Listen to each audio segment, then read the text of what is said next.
साधु शरीर से मनता है, आत्मा से नहीं। बाला साहेब ठाकरे जो है वो वास्तव में एक शेर थे। हिंदुत्व जो है वो कभी मरा नहीं है और कभी मरेगा भी नहीं। माननीय मुख्यमंत्री उद्धव जी ठाकरे का उसमें कोई कसूर नहीं है। शेर एक बार आवाज निकाल देता तो भारत बंद हो जाता। इनको तो लगता है जितने मर जाए साधु उतना अच्छा।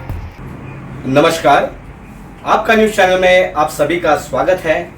आज हमारा परम सौभाग्य कि हम आज जुने अखाड़े के जगत गुरु सूर्याचार्य जी को मिलकर उनसे जो आज जीवन में महामारी का जो प्रकोप हो चुका है, संक्रमण हो चुका है, उस चीज को गुरुजी किस प्रकार देखते हैं, गुरुजी से मार्गदर्शन करना चाहते हैं, गुरुजी का पावन संदेश लोगों तक पहुंचाना चाहते हैं। हम मिलते हैं गुरुजी से और गुरुजी से जानना चाहते हैं। गुरुजी, आपका न्यूज चैनल में आपका स्वागत है। सर, क्या बताएंगे गुरुजी आप? मैं जगत गुरु सूर्याचार्य कृष्णदेव गिरी महाराज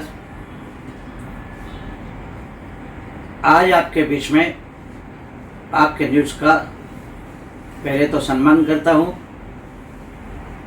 और आशीर्वाद देता हूं कि आप भी वर्ल्ड वाइज आपका न्यूज बने, सत्यता आपके लोगों को समझ में आए और आपका चैनल सत्य का नाम लेके आगे बढ़े, सो आप विजयी हो जाएंगे। धन्यवाद गुरुजी। आज जो महामारी का प्रसंग पूरे विश्व में हो रहा है, इसे देखते हुए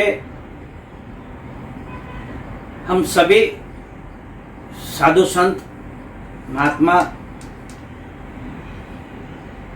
आज भगवान से प्रार्थना करते आए हैं कि इस कोरोना से दूर हो, महामारी से दूर हो लोग, और जितना जल्दी कोरोना मुक्त हो जाए इतना ही हम भारत तथा विश्व के अंदर एक शांति का संदेश देना चाहते हैं। संदेश में हम ये कहते हैं कि आप नित्य से भगवान सूर्यदेव का दर्शन कीजिए, सबसे पहली बात। उसके बाद आप कम से कम सूर्य के धूप में आधा घंटा रहिए। नित्य सुबह में आधा कप गोमूत्र लीजिए। आपके घर के अंदर आप रहकर 1 घंटे के बाद जब आप नाश्ता करेंगे तो नाश्ते में आप नींबू डाल के 1 गिलास पानी पीजिए हर व्यक्ति। दिन में 4 बार ऐसा करिए और रात को सोते समय दूध के अंदर हल्दी डाल के आप पीजिए। इतना जो कार्य करेंगे आप, तो आपके घर में कोरोना आएगा ही नहीं, क्योंकि आप कोरोना का पहला ही बंदोबस्त कर दिया है। फिर आप बाहर भी जाके आएंगे तो कोई तकलीफ नहीं है, पर जान के अपने पैर पे कुल्हाड़ी मत मारिए। आज यदि अगर भारत सरकार ने या आपके राज्य के मुख्यमंत्रियों ने यदि अगर आपको छूट दिए है तो कुछ समय के लिए दिए है, और इस बात को आप समझिए। यदि अगर आप इस बात को नहीं स्वीकारे तो आने वाले 30 तारीख से आपकी आपदा 1 गुना नहीं, 2 गुना नहीं, 10 गुना नहीं, 100 गुना बढ़ने वाली है। ये आपके चैनल के माध्यम से मैं आज कह रहा हूं। गुरुजी, आपने कुछ समय पहले बताया था कि 15 मार्च के बाद, अभी जैसे हमने कहा था 15 मार्च को हमने फेसबुक लाइव से कहा था कि 15 मार्च से लेके 15 अप्रैल, 15 मई और 15 जून तक ये महामारी कम होगी। और आप पूरा देश देख रहा है कि महामारी मुंबई में 6.35 थी, अब 3.25 है। यानी आधा आ गई है। थाना के अंदर परसों हमने वहां की जो जिला प्रमुख शिवसेना की थी अनिता बिरजे, उन्होंने हमको फोन किया 4 दिन पहले, यहां रोज बढ़ रहा है, आप हमारे गुरु हैं, आप थाना में साधना करते हैं, आप महाशिवरात्रि का कार्य करते हैं और आप महाशिवरात्रि का यहाँ पर जो अनुष्ठान करते हैं, इसका पुण्य कुछ थाना में है या नहीं है, या थाना जिला में आपका ध्यान नहीं है, ये बताइए। तो हमने उनको कहा आज के बाद आपके यहाँ महामारी कम हो जाएगी। तो गए 3 दिन का आप रिकॉर्ड निकाल के देखिए, महामारी रोज कम होते कल एकदम ही कम हुई है।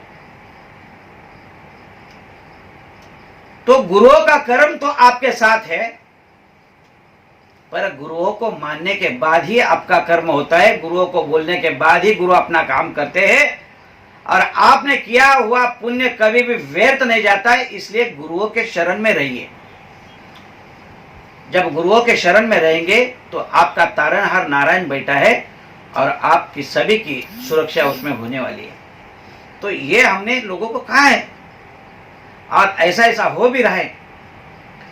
अब 15 जून को हमारा जब जन्मदिन है तो हमने लोगों को कहा है कि जन्मदिन के बाद आप लोगों को इतना ही श्वास लेने की जगह है और 15 दिन आप अच्छे से घूम सकते हो, लेकिन 30 तारीख के बाद आपके पास महामारी का बड़ा तान आने वाला है। आप घर में रहिए, वरना रास्ते पे मौत की एक बॉडी उठाने के लिए एक आदमी नहीं मिलेगा, इतना समय आने वाला है। इसलिए बच्चे से पहले तो बच्चे को संभालिए, दूसरा वृद्धों को संभालिए, घर से बाहर जाने ही मत दीजिए। नहीं गया स्कूल नहीं गया, पर महामारी में गया तो सीधा ऊपर गया। तो ये प्रसंग आने से पहले आप ये बात को ध्यान रखिए कि जैसे बच्चे हैं वैसे ही वृद्ध है। जैसे वृद्धों को संभालोगे वैसे बच्चों को संभालो, जैसे बच्चों को संभालोगे वैसे वृद्धों को संभालो, क्योंकि ये हमारी संस्कृति है। हिंदू सनातन धर्म की ये संस्कृति है कि हमारे माता पिता बुजुर्गों को हम संभालना है, इसका है नाम हिंदुत्व है। और आप सब लोग जो है ये सनातनी है, आपका कोई सनातनी का कोई धर्म नहीं है। तो सनातन सनातन है, तो सनातन के जैसे आप एक दूसरे के साथ रहिए, अपना दुख सुख एक साथ बांट लीजिए। यदि ये दुख का समय बहुत है तो भी इसको बहुत सुख का समय ऐसा करके स्वीकार करिए, अपने आप कोरोना भाग जाएगा। ये संदेश है मेरा। गुरुजी, कहा जाता था हिंदू हृदय सम्राट माननीय बाला साहब ठाकरे जब जीवित थे उस समय पर सनातन धर्म संत महात्मा इस पावन धरती पे सुरक्षित थे। इसके बारे में आप क्या बताएंगे गुरुजी, क्या मार्गदर्शन करेंगे आप? देखिए, हिंदू हृदय सम्राट शिवसेना प्रमुख बाला साहेब ठाकरे जो है वो वास्तव में एक शेर थे और देश की ऐसी कोई ताकत नहीं थी कि वो शेर के मुंह में हाथ डाले। शेर एक बार आवाज निकाल देता तो भारत बंद हो जाता था, फिर महाराष्ट्र बंद होने लगा। आज वो स्थिति जो है नहीं रही, उसमें उनके बेटे का कोई कसूर नहीं है।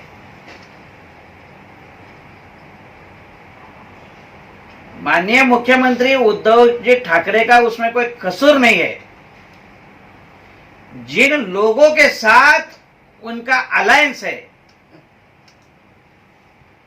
उसमें सबसे बड़ा अलायंस कांग्रेस है, और कांग्रेस जब चाहता है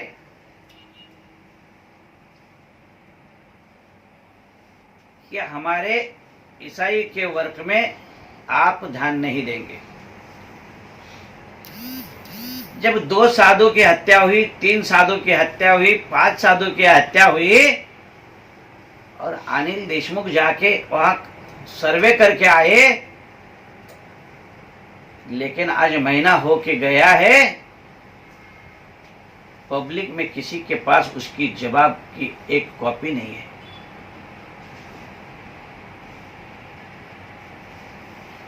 जब मेरी बात आपके साथ स्पष्टता से है कि इन टेबलों पर साधुओं को सुरक्षा मिलना चाहिए, ऐसा सारा संतों के अखाड़ों से भी इनके पास पत्र दिए हुए हैं। इन्होंने बताने दो कि महाराष्ट्र के अंदर किसको हमने सुरक्षा दिया है, किन संतों को सुरक्षा दिया है। इनको भय लगता ही नहीं है। इनको तो लगता है जितने मर जाए साधु उतना अच्छा। लेकिन साधु शरीर से मानता है, आत्मा से नहीं। हिंदुत्व जो है वो कभी मरा नहीं है और कभी मरेगा भी नहीं, ये ध्यान रखिए।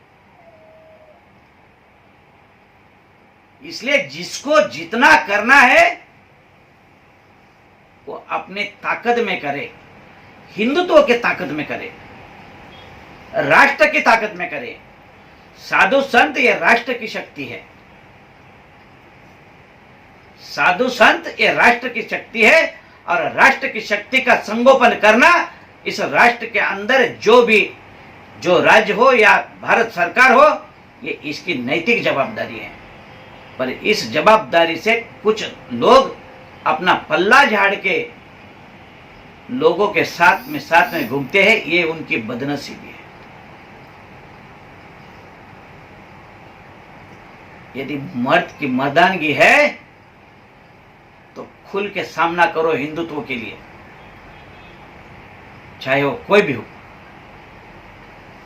बन के दिखाओ शिवसेना प्रमुख बाला साहेब ठाकरे की जगह कि क्या हिंदुत्व होता है। एक आंदोलन बाला साहब ने यहां चालू किया था, हटाओ लुंगी बजाओ पुंगी। उस समय हम थे, वो दिन हमको याद है कि किस तरह से उन्होंने मराठी आदमी के पीछे खड़े हुए थे। और आज हम कहते हैं जो आपके राज्य में रहता है वो आपका है, आप उसकी सुरक्षा करिए। वो किसी धर्म का है, किसी जात का है, किसी पात का है, उसे कोई मतलब नहीं है। जो आपके राज्य में है वो आपका है और वो आपकी मानेगा। आप उसकी सुरक्षा करिए। ये कौन से राज्य का साधु ये मत देखिए, ये आपके राज्य का साधु है, यही प्रमाण रखिए। हमारे संत परिवार से महंत योगी साधु संतों को पेंशन दे रहे हैं। यदि हिंदुत्ववादी सरकार यहां भी है और बाला साहब ठाकरे का परिवार है, तो मैं चाहता हूं कि इस महाराष्ट्र के अंदर भी हिंदुओं की सुरक्षा, संतों की सुरक्षा, और संतों को वो भी ऐसा ही मानदंड दे, उनका सम्मान करे, उनका आशीष ले। अगर संतों का आशीष इनको मिला तो इनकी कभी हार ही नहीं है। ये मेरा सत्य वचन है और इसको स्वीकार करना चाहिए। ऐसे मेरे इस राज्य के मुख्यमंत्री उद्धव जी ठाकरे से कहना है। महाराज से पूछना चाहते हैं कि किस प्रकार शासन प्रशासन यहाँ पे दुर्लक्ष्य करते हैं। गुरुजी आप क्या बताएंगे इस बारे में? ऐसा है, गंभीर विषय है और शासन इसके प्रति गंभीर है। और गंभीर है तो अभी इतने दिन बीतने के बाद, माननीय गृह मंत्री जी अनिल देशमुख जी जाके आने के बाद, आप 105 लोगों में से कितने लोगों को आपने पकड़ा है अलावा, और जो पकड़े हैं उनका क्या हुआ, ये पब्लिश क्यों नहीं हो रहा है? किसके कारण ये नहीं हो रहा है? अभी तक लॉकडाउन होने के बावजूद, आपका सर्च ऑपरेशन होने के बावजूद, आपके एसपी गौरंग जी बोलते हैं कि हमारा सर्च ऑपरेशन चालू है। क्या ये पूरा भारत में सर्च ऑपरेशन हो रहा है क्या? इतनी पहाड़ को आप चारों बाजू से घेर के कर रहे, ऐसा बताए थे। क्या हुआ? आप क्यों नहीं जवाब देना चाहते हैं? कौन आपको ये जवाब देने से रोक रहा है? क्या संतों की मजबूरी है आपके सामने? क्यों आप इनको उत्तर देना नहीं चाहते हैं? मेरे जुना अखाड़े के हरिगिरी महाराज जी ने आपसे सवाल पूछे थे, पत्र भेजा था। वो इंतजार कर रहे हैं आपके पत्र का कि क्यों नहीं अभी तक हमारा जवाब आ रहा है। तो आज उन्होंने पूछा कि क्या हुआ, उनसे पूछिए। तो आपके माध्यम से द्वारा हम उनको पूछ रहे हैं कि क्या साधु संतों के कितने लोग अभी नए पकड़े गए हैं? क्या 105 के बाद कुछ और पकड़े हैं या नहीं है? सर्च ऑपरेशन में कुछ मिले या नहीं है? और नहीं मिले तो कहां गए? इसका आप जवाब देंगे या नहीं देंगे? गुरुजी, मॉब लिंचिंग के जो मामले सामने आए हैं उसमें यही टारगेट समझ में आता है कि संतों पर हमले हो रहे हैं। उसके लिए किस प्रकार आप क्या मार्गदर्शन करते हैं? भाई, इसमें संतों को तत्काल सुरक्षा आपको देनी एक कंपलसरी है। और वह संत पुलिस होने के बाद भी सुरक्षित नहीं रहे, ये आपने देखा है। बड़ा महत्वपूर्ण विषय है। अने इसके अंदर आप जानते हैं कि संतों को कितना तकलीफ है और संतों की सुरक्षा कितनी महत्वशील है। आपने पूछा है इसलिए अभी जवाब देता हूं। आपको एक बात उजागर करता हूं कि केंद्र शासन ने महाराष्ट्र शासन को मुझे सुरक्षा छेड़ देना चाहिए, ऐसा एक पत्र 2010 से आज तक 3 रिमाइंडर इस 2019 में दिया है। गुजरात सरकार मुझे पूरी सुरक्षा देता है। भारत के और राज्यों में जाता हूं तो मुझे सुरक्षा मिलती है। मैं महाराष्ट्र का जन्म हुआ इंसान, महाराष्ट्र के मुंबई में रहता हुआ इंसान को महाराष्ट्र शासन आज तक सुरक्षा नहीं दी। अब जनवरी में मेरे पर हमला हुआ, माननीय गृह मंत्री जी के पास उसकी कॉपी है, मुख्यमंत्री जी के पास उसकी कॉपी है, केंद्र से भी उनके पास ये कॉपी आई है कि इनको सुरक्षा दिया जाए, लेकिन ये सुरक्षा आज तक नहीं दे रहे। इसके पीछे किसका कारण है? कौन है? ये तो जवाब दीजिए, लिखित में दीजिए, नहीं तो मीडिया के सामने आके बोलिए। आप बोलते ही नहीं है। तो साधु सुरक्षित है कहां? यदि साधु सुरक्षित होते तो साधु के ऊपर इतने बार हमले नहीं होते, और इतने बार हमले हुए हैं तो भी आप जाग नहीं रहे। ये साधु के लिए बहुत अन्यायकारी बात है। और इस अन्याय को मेरे हिसाब से माननीय उद्धव जी ठाकरे इसके ऊपर तत्काल डिसीजन लेंगे। साधु संतों को बुला के हमारा एक बैठक करें। मैं जगत गुरु है जुना अखाड़े से, मेरे सभी महामंडलेश्वर मुंबई में भी है, महाराष्ट्र में भी है, और महाराष्ट्र के बाहर से भी आएंगे। आप हमारे तारीख दीजिए, मैं सभी को ये बात बताऊंगा। आप हमारे संत समाज को संबोधित करिए कि हम क्या करेंगे संतों के लिए। मेरी विनंती है उनको, आप उनको कह दीजिए। सभी चैनलों द्वारा इस बात का खंडन तत्काल होना चाहिए कि संतों को सुरक्षा नहीं देना ये कल नहीं, आज से ही ये धोखादायक बात है। तो मैं माननीय गृह मंत्री जी से, मुख्यमंत्री जी से आपके द्वारा विनती करता हूं कि आप तत्काल इस बात का आने वाले कैबिनेट में विचार कीजिए और संत सुरक्षा के लिए जो भी कर सकते हैं वो आप बोल दीजिए।